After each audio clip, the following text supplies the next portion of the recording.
Hello mga idol, yan, day 42 na po natin tilapia mga idol. Yan, ganyan na po sila kalaki oh. Yan. At meron po tayong 2,500 na tilapia fingerlings dito sa atin 3x3 or 9 square meter na pond. Yan. Napansin po natin mga idol, panahon ngayon na makulimlim at saka umuulan po mga idol, walang lumalabas na init. Hindi po sila masyadong malakas kumain ng feeds. So ito yung feeds natin mga idol oh. Pero ang pinagtataka ko po mga idol, sobrang lakas silang kumain ng asula. So kaya kumuha po tayo ng asula mga idol doon sa pan natin. Yan. At yun ang tatry nating ipapakain sa kanila later. Pero I don't think so kung maganda ba ipapakain yung asula sa mga tilapia po natin na 42 days pa lang. So yan na. Last 3 days ago, nagtimbang po tayo sa kanila is nasa 17.5 grams na po sila mga idol. At ngayon, hindi ko lang alam kung sana umabot na ng 20 grams na po ito sila mga idol. Oh. Yan. Marami nagtatanong po sa atin about sa seminar po dito. So usually, meron po tayong Coronadal City na seminar mga idol on March 15, 2025. Aninsual Pangasinan po mga idol, nasa April 26 and 27 yung ating seminar doon mga idol. Yan, ganyan po sila kalakas kumain. Pero pag binigyan po natin sila ng asula, I don't think so kung kakain pa sila ng feeds kasi I think mas prefer po nilang kumain ng asula mga idol. Oh. So yung dumi ng ating mga tilapia mga idol, yan, kinukuha po natin at saka itong asula po natin. Dito po natin kinukulture sa isang pan natin, oh, yung may hito dati. So wala po tayong isda dyan mga idol, puro asula. So nag-harvest po tayo ng asula. Pagkain po kasi ito siya ng ating mga giant gurami. So yan, oh, ito yung ating giant gurami. Yan, asula yung pinapakain natin dyan. At ito yung tilapia natin. For the meantime, feeds muna pero hindi po sila masyadong nakain ng feeds mga idol kung hindi masyadong mainit. Yan, mas prefer nila yung asula. So, ganun kadaming asula, kalahating timba. Maubos po yan siya nila mga idol in a few minutes lang compare sa feeds. I think mas gusto nila yung asula. Pero, kailangan pa rin nating pakainin sila ng feeds. Yan ang mga idol. So, later on, magtitimbang po tayo sa kanila kung ilang grams na po ang mga to. Ayan, oh. Nag-aantay ng feeds, oh. Yan, tinatangay kasi ng aerator yung feeds natin. Yan, hanggang doon. Oh.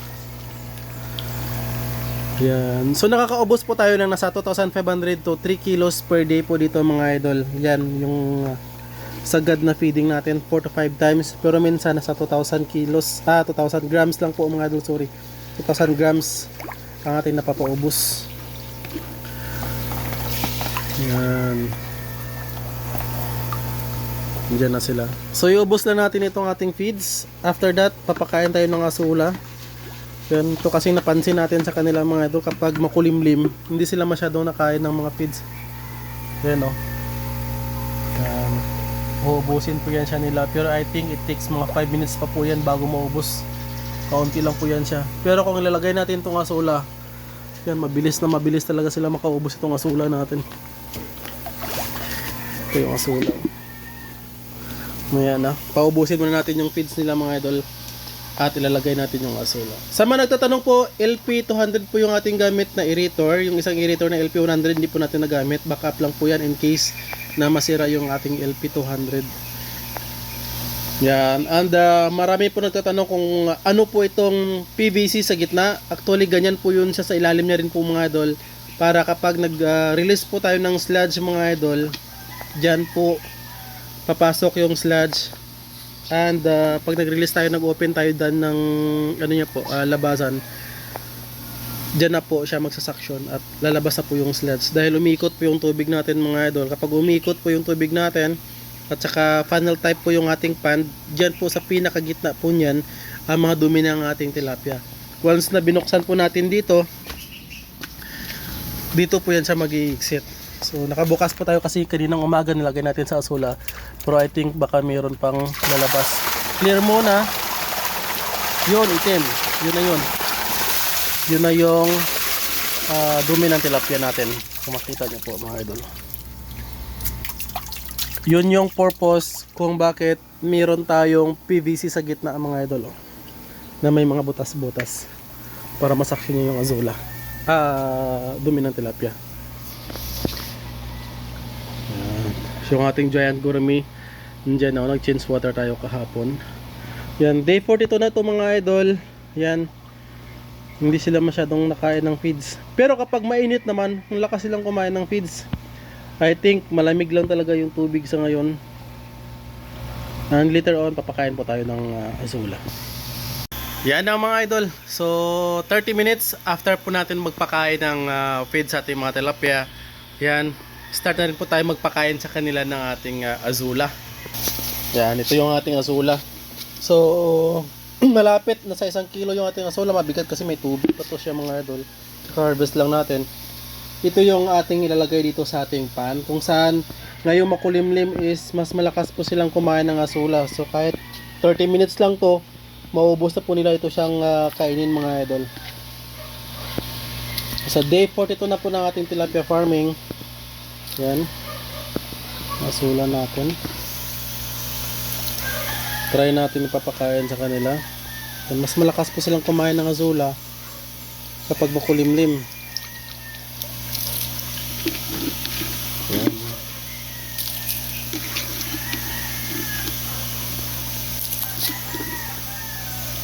Ganon din yung ating giant gourmet dyan sa kabila. Malakas din silang kumain kapag makulimlim.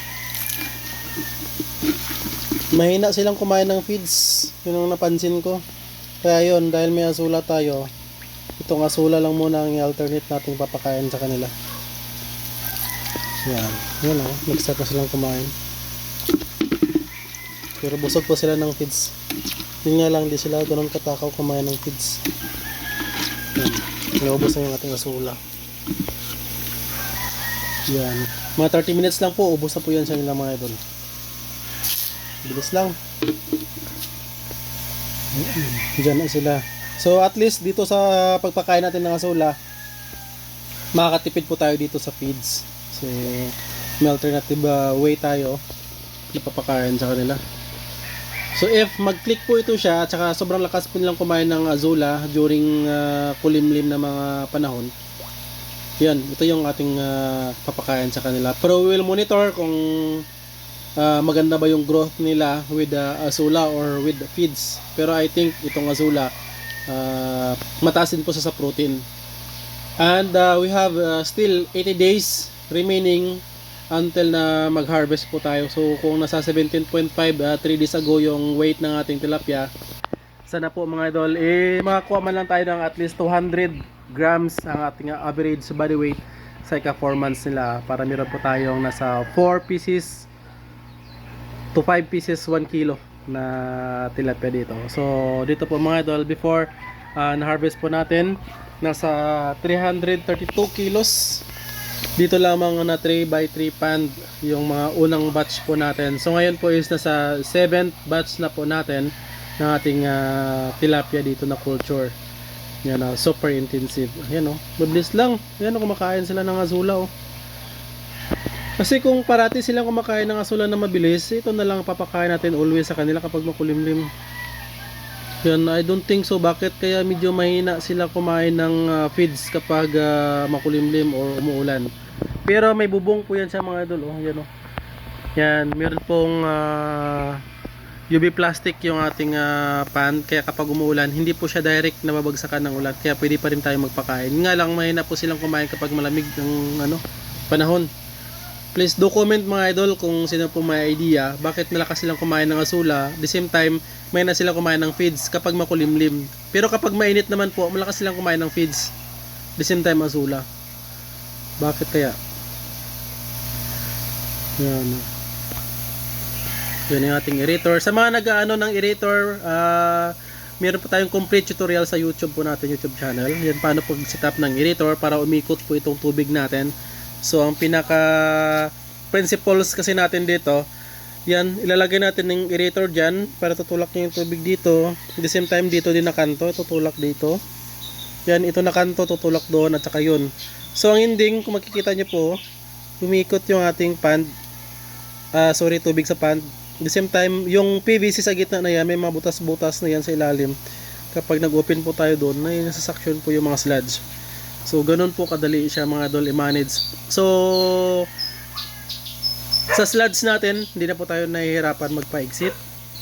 Kaya mga idol, hindi po tayo mahirapan na mag-pollute yung pond natin. So mabilis lang lahat talaga ng dumi nila, even uneaten foods or mga feeds nila, tatapon po talaga dyan pag na-open po tayo. Yun, ganun lang. And challenge lang sa mga circular talaga na pond, medyo mahirap po siyang paikutin compare ito na parang octagon, straight po yan siya. Yan, ito lang merong tinanggalan lang ng kanto para hindi talaga siya, wala talaga siyang corner, medyo mabilis po siyang paikutin yung tubig. So hollow blocks po ito siya mga idol, nasa 243 piraso na hollow blocks. Itong dalawang pan natin, kasama na yung isa dyan mga idol na 3x3, the same. Pero nilagyan na natin ng net dyan dahil tumatalon po yung ating mga giant gurami palabas ng pan natin. Ayan. So, yes na. Thank you mga idol. So kita kits in Coronadal City sa ating seminar sa mga gusto po mag-seminar ng about this super intensive tilapia farming. Yan, meron po kaming seminar on March 15, 2025. Please contact lang po si Miss Angel. Ilagay ko po ang number sa description. The same time, I think in Sual, Pangasinan, April 26 and 27 to this po yan siya mga idol. Next po niyan siya mga idol is sa Bicol. Maybe first week na po ng May at saka sa Cebu po mga idol last week po ng May. So we will announce in our Facebook page dito po mga idol kung kailan po yung mga seminar at saka mga venue at saka some details. So maraming salamat. Happy farming. Bye bye.